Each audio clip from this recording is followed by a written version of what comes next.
emotion, all I'm asking them to do is stop telling the story of your past and start telling the story of your future.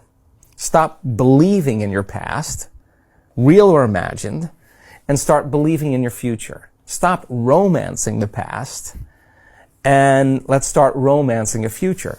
So the unlearning process then, 95% of who we are is a set of memorized behaviors.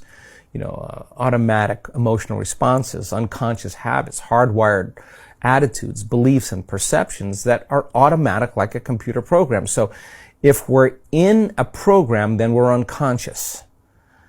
So in order for us to change, we have to become conscious of our unconscious thoughts and the story and the narrative that we tell and those memories, to become familiar with how we speak or how we act and become so conscious that we don't go unconscious to that behavior. And then we have to look at the emotions that we live by every single day and realize, are these emotions loving to me? And then all of a sudden name it. Wow, this is actually guilt. I just didn't know it was guilt. Or unworthiness. It's just how I normally feel. And I use everything and everyone in my life to make this feeling go away. But if I'm relying on my outer world to change my inner world, when things are good, I'll feel good. But when things are bad, I'll feel bad. So changing your emotional responses to the challenges and circumstances in your life and no longer living by that emotion is no different than the withdrawals we get from a drug, because no new information can enter the nervous system that's not equal to the emotion the person is processing.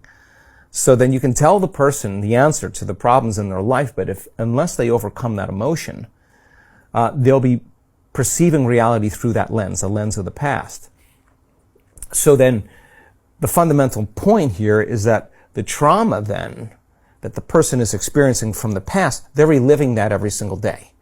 So then when it comes time to be defined by a vision of the future, if you're living in the past, it's so much easier to forget that vision than to remember it.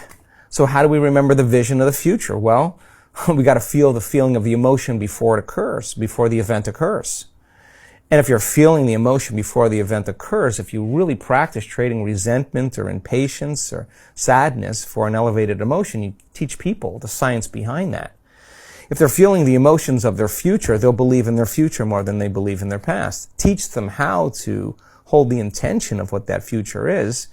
And you take that thought and the feeling, the image and the emotion, the stimulus and response, and you can actually condition the brain and body to a different state of being.